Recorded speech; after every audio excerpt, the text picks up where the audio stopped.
Good morning, friends. Myself Kedar Badeka, and today I'm taking the 42nd lecture of Material Science and Metallurgy, and this is our last lecture of the Material Science and Metallurgy. So इसके पहले वाले lecture के अंदर जो हमने discussions किया था वो ये टॉपिक के किया था which is the IS and ISO codifications, right. Coding जो है वो क्या होता है स्टील के लिए, कैसे कोडिंग किया जा सकता है, किस बेसिस के ऊपर कोडिंग करना चाहिए, राइट, किस टाइप से कोडिंग होता है, राइट। तो ये सब चीज़ जो है वो ध्यान में रखनी होती है। तो आज के लेक्चर के अंदर लास्ट टॉपिक में हम लोग डिस्कसिंग करेंगे so the specifications and the designations of the steel, किस तरीके से स्टील के स्पेसिफिकेशंस और डेजिग्नेशंस की जाते हैं। A number of systems for the grading of the steel which is exist in the different countries, काफ़ी अलग अलग कंट्रीज़ में अलग अलग तरीके से designations किए जा सकते हैं। The American system is usually termed as ASAE, which is the Society of Automobile Engineers, and AISI, which is the American Iron and Steel Industries system. For an example, a steel which is denoted as a SAE 1020, which is indicate as A 0.2 percentage of the carbon, 13 percentage of the tungstens, right. In this system, the first digit which is indicate as the chief alloying elements materials. So the digit which is the 1, 2, 3, 4, 7, which is referred to as a carbon, nickel, molybdenums, right, chromiums, tungsten respectively. So यहाँ पे इस तरीके से जो है इसका designations और some kind of the specifications जो है वो होता है। ये जो कंटेंट मैंने आपके साथ शेयर किया है वो जो है वो IITs में जो पढ़ाया जाता है वो कंटेंट मैंने आपके साथ शेयर किया है। जो उसके बाद वाले सेकंड जो दो डिजिट्स होते हैं और the third digit which is give the percentage of the main alloying elements and the last two digit which is indicate as a percentage of the carbon. तो वो जो है वो इससे हमें ये चीज़ जो है वो पता चलती है। अब दूसरा कोई सिस्टम है which is called as a British system. तो उस सिस्टम के अंदर the designations of the steel which is defined with the letter of the EN, which is the European standards, which is followed by a number such as a 1 to till the 16 or 20 etc, right. The corresponding constitutions elements can be seen from the standards, but in general EN4 is equivalent to C2015 steel, right. EN6 which is equivalent to C30 steel and so on. तो यहाँ पे जो different available जो है वो grading systems जो है वो मैंने आपके साथ अभी स्क्रीन के ऊपर शेयर किए। The first which is the SAE system which is the society of automotive engineers. Then the दूसरा जो स्टैंडर्ड्स है वो ब्रिटिश स्टैंडर्ड्स है। Third which is the international organisations for the standardisation which is the ISO standards. then the European standards which is the EN standards, then the Japanese standards which is of the steel which is designated as a GIS standards, then the Germany standards, जो Germany standards जो है वो define किया जा सकता है वो basically DIN standards से जो है वो डिफाइन किया जा सकता है। और जो चाइना स्टील ग्रेड्स है वो GB standards के साथ जो है उसको डिफाइन किया जा सके। तो यानी पूरे वर्ल्ड वाइड में जो है वो अलग अलग तरीके के स्टील को डेजिग्नेटेड करने के अलग अलग स्टैंडर्ड्स हैं। और इस तरीके के स्टैंडर्ड्स जो हैं वो बेसिकली जो है वो एप्लीकेशंस के अंदर यूज़ होते हैं। तो यहाँ पे आप देख लीजिए कि ये जो सारे सिस्टम्स हैं वो अलग अलग रीजन में अलग अलग स्टैंडर्ड्स जो है वो यूज़ होते हैं। पर बेसिकली इसको स्ट्रीमलाइन करके नॉर्मली आप किसी भी प्रोजेक्ट यानी कोई आप बड़ा प्रोजेक्ट के ऊपर काम कर रहे हैं, जैसे कोई आप शिप बना रहे हो, कोई एयरक्राफ्ट बना रहे हो, तो उसके अंदर जो मटेरियल यूज़ होता है वो बेसिकली नॉर्मली इस तरीके से बनाया जा सकता है या फिर उसको या उस तरीके से प्रिफर किया जा सकता है जो है वो ISO स्टैंडर्डाइज मटेरियल हो, राइट। सो इंडियन जो स्टील इंडस्ट्रीज़ है वो भी अलग अलग स्टैंडर्ड्स जो है वो यूज़ करती है। जैसे अमेरिकन स्टैंडर्ड्स हो गया which is the AISI and SI standards, British standards हो गया which is the kind of the EN standards, right. The German standard which is the DIN series जो जिससे स्टार्ट होता है, Japanese standard which is the JIS series से start होता है, Indian standard which is the IS series के साथ जो है वो स्टार्ट होता है।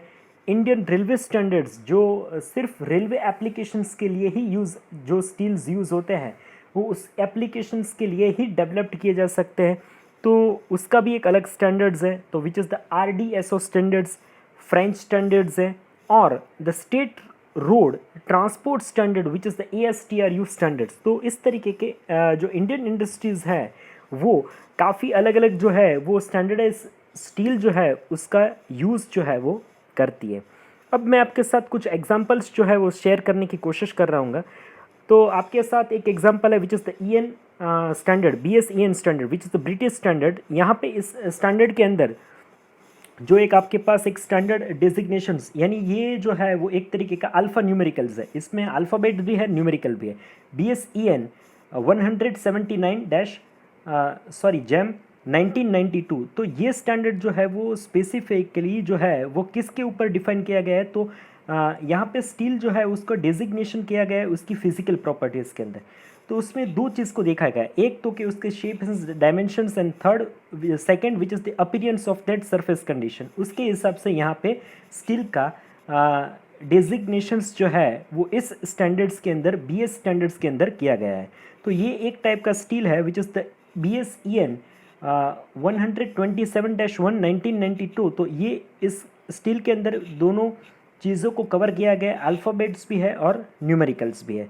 तो उस हिसाब से जो है उसकी मैकेनिकल प्रॉपर्टीज़ के ऊपर, यानी मैं आपको बताऊं कि स्टील का डेजिग्नेशंस जो है वो इस लेटर के साथ जो है वो किया जा सकता है which is the S which is the structural steel, P which is the pressure purposes steel, L which is the pipeline steel, E which is the engineering steel, B which is the reinforcing steel, Y which is the stressing steel, R which is the rail steel, H which is the high strength cold rolled steels, D which is the cold forming steel, T which is designated for the trimmill products, M which is for electrical steel। तो यहाँ पे इतने इतने yes, जैसे एक मैं आपको बताऊँ कि S420, तो S which is indicated this steel which is used for the structural steel and 420 which is designated its maximum yield strength। तो इस तरीके से जो है आप उस स्टील के डेजिग्नेशन से इसका जो है वो क्लैरिफिकेशंस जो है वो पा सकते हो।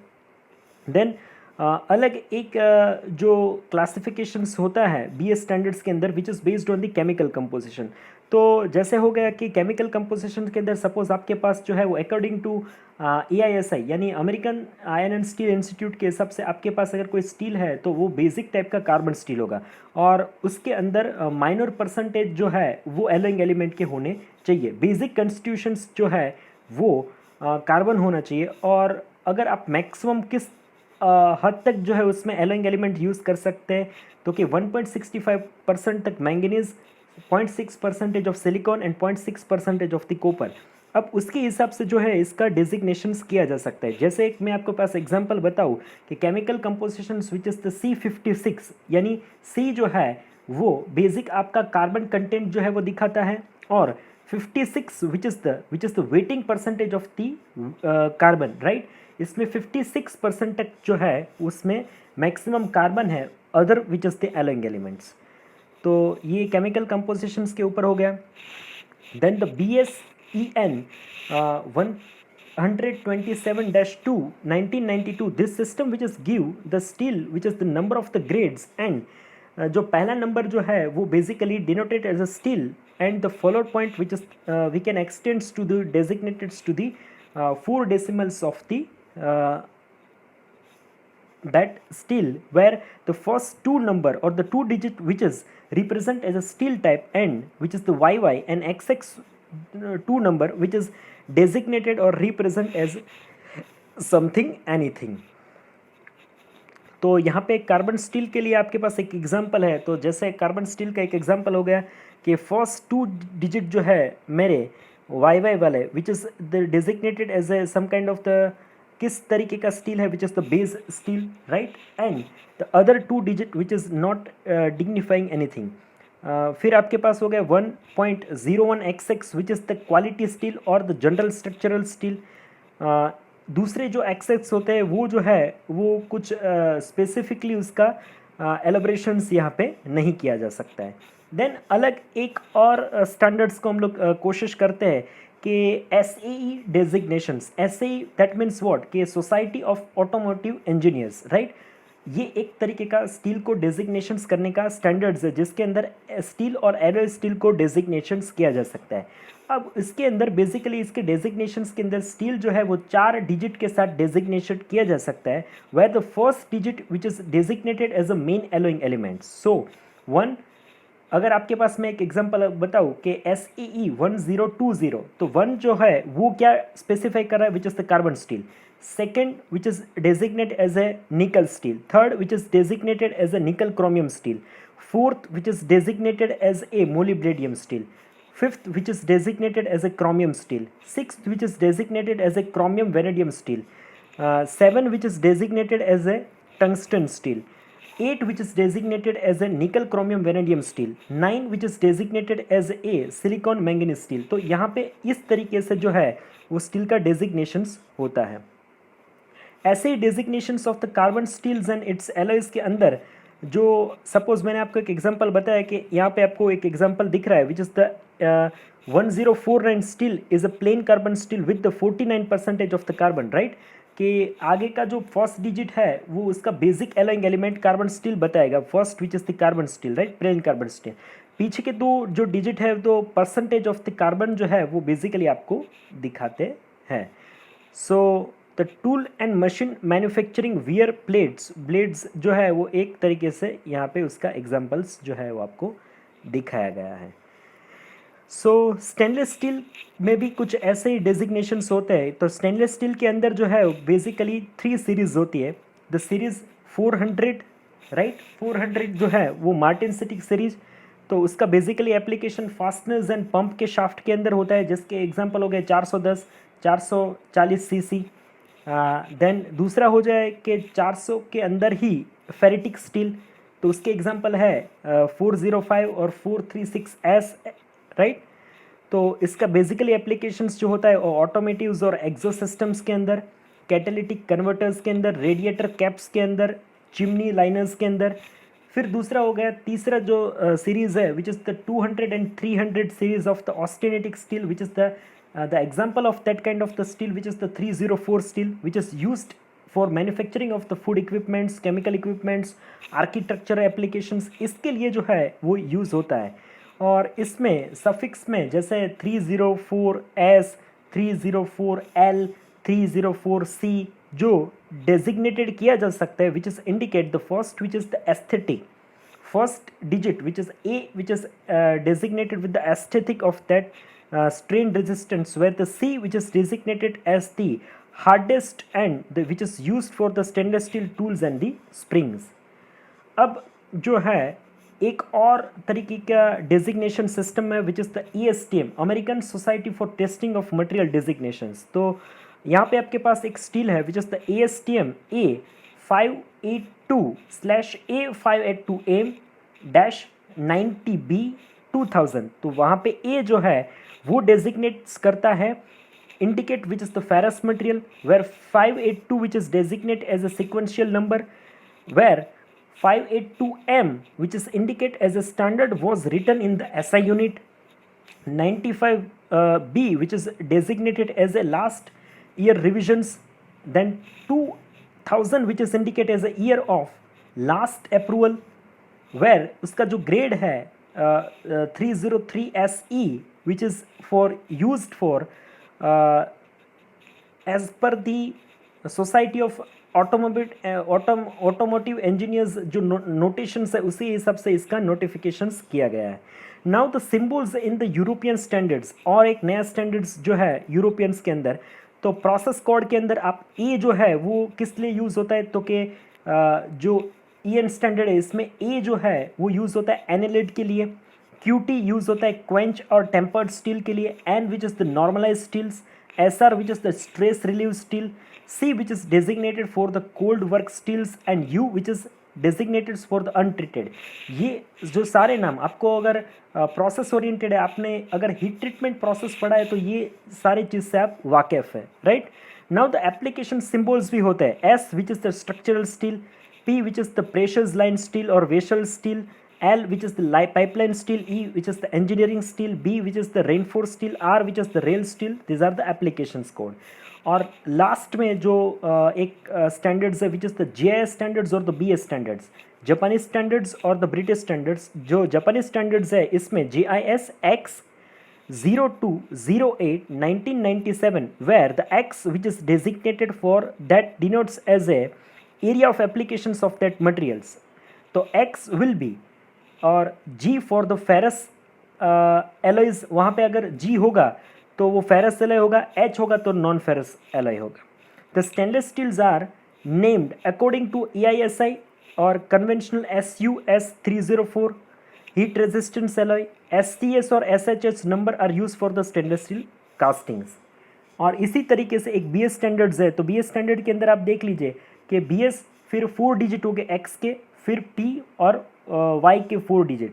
So the first 4 digit which is the number of standards where the P which is designated for the subdivisions in the standards and YY which is designated as a year, किस year के अंदर इसका revisions हुआ था। तो इस हिसाब से स्टील का जो है वो डिजिग्नेशंस और स्पेसिफिकेशंस जो है वो किया जाता है।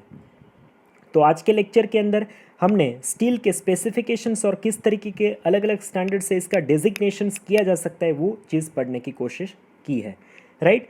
ये वीडियो लेक्चर देखने के बाद अगर कुछ भी इसमें समझ में ना आया हो तो आप कमेंट सेक्शन में पूछ सकते हैं। लेक्चर देखने के बाद आपको अपना एनरोलमेंट नंबर जो है वो यूट्यूब सेक्शंस के कमेंट सेक्शंस में लिखना है which is counted as a online attendance. और ये 42 सेकेंड लेक्चर के साथ जो है यहाँ पे आपका मटेरियल साइंस और मेटलर्जी का सिलेबस जो है वो ख़त्म हो रहा है।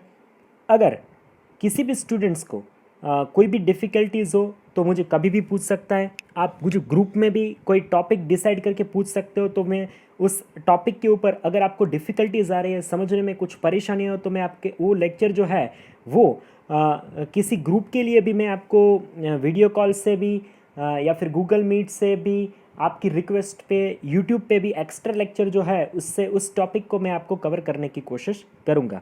As per the syllabus, GT के सिलेबस में जितने भी टॉपिक हैं उस सारे टॉपिक को मैंने इस 42 लेक्चर की सीरीज़ में मैंने इंक्लूड किया है। कोई भी टॉपिक जो है वो सिलेबस में से छूटा नहीं है।